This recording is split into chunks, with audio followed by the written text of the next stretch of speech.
Hello, welcome back to the reading of the poem of the Man God, written by Maria Valtorta, Volume 1, Chapter 111, Part 2, Return to the Jordan Ford near Jericho. Jesus continues, well, the same applies to hearts. I am the share, and my word is the fire, to prepare men for the eternal triumph. There are those who, lazy or fast living, do not yet ask for me, do not want me, are satisfied with their vices and wicked passions, which look like green floral garments and are instead bramble and thorns, which tear souls to pieces and tie them into faggots for the fire in Gehenna.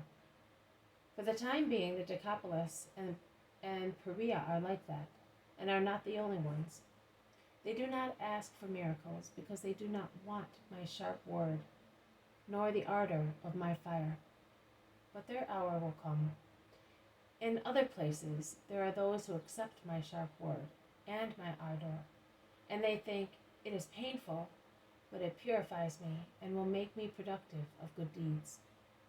They are the ones who, although they have not the heroism of acting, allow me to act. It is the first step on my way. And finally, there are those who help my work with their own continuous diligent work, and they do not walk, but they fly on the way to God. They are the faithful disciples, you and the others scattered throughout Israel. But we are few against so many. We are humble against the mighty ones. How can we defend you, should they wish to hurt you? My friends, remember the dream of Jacob. He saw an incalculable multitude of angels ascending and descending a ladder that from heaven reached down to the patriarch. A multitude, and yet it was but a part of the angelical cohorts. Well, if even all the cohorts that sing Alleluia to God in heaven should come down to defend me when the hour comes, they will be of no avail. Justice is to be fulfilled. You mean injustice, because you are holy. And if they hurt you and hate you, they are unjust. That is why I say that the crime has already been committed by some. Who broods over thoughts of murder is already a murderer. Who broods over thoughts of theft is already a thief.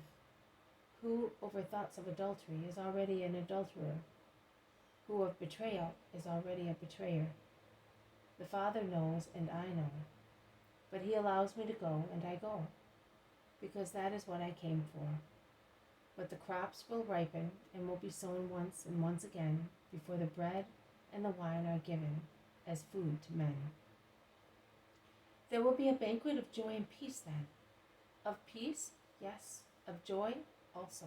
But, O Peter, O my friends, how many tears will be shed between the first and the second chalice? And only after the last drop of the third chalice has been drunk, great will be the joy amongst the just, and certain the peace to men of good will. And you will be there, won't you? I? Is the head of the family ever absent from the right? Am I not the head of the large family of Christ? Simon Zealot, who has never spoken, says, as if he were speaking to himself, who is coming in garments stained with crimson? Stained in crimson, he is richly clothed, marching so full of strength. It is I, who speak of integrity and am powerful to save. Why are your garments red, your clothes as if you had trodden the winepress? I have trodden the winepress alone. My year of redemption has come. You have understood, Simon, remarks Jesus.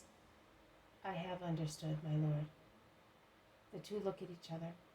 The others look at them astonished, and they ask one another, is he talking of the red clothes that Jesus is wearing even now, or of the royal purple which he will put on when the hour comes? Jesus does not pay attention, and does not seem to hear anything else. Peter takes Simon to one side and asks, since you are learned and humble, explain your words to me, who am ignorant. Yes, brother. His name is Redeemer, the chalices of the banquet of peace and joy between man and God. and the earth and heaven. He will fill them himself with his wine, pressing himself in sufferings because of his love for us all. He will therefore be present, notwithstanding the powers of darkness, will have then apparently extinguished the light, which is he. Oh, we must love our Christ very much, because many will refuse to love him. Let us make sure that in the hour of dereliction, the lament of David may not be applied to us reproachingly. A pack of dogs, with us amongst them, surrounds me. Do you think so?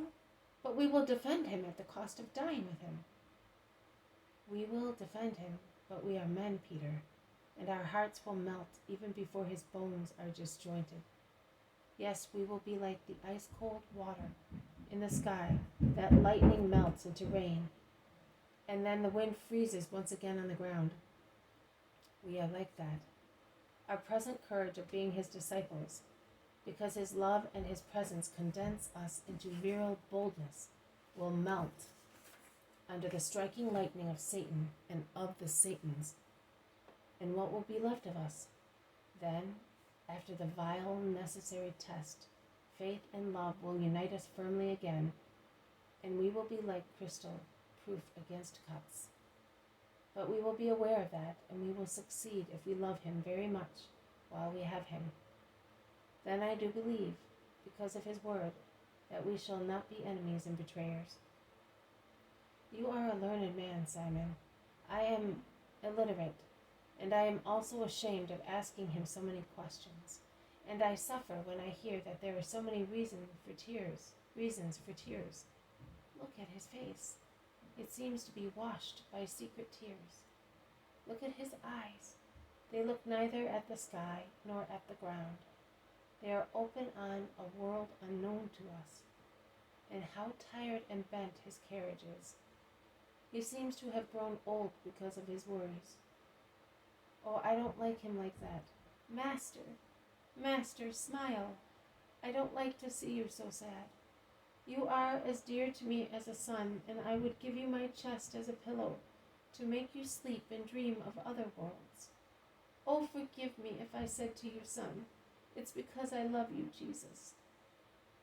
I am the Son. That name is my name. But I am no longer sad, see? I am smiling because you are friendly to me. Over there is Jericho, completely red in the sunset.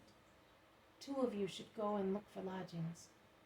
The others and I will go and wait for you beside the synagogue. Go. And it all ends while John and Judas Thaddeus set out looking for a hospitable house. This has been a reading from the poem of the Man God, written by Maria Valtorta, Volume 1, Chapter 111, Part 2. Return to the Jordan Ford near Jericho. Thank you for listening. I will see you tomorrow. May God bless you, and may peace be with you.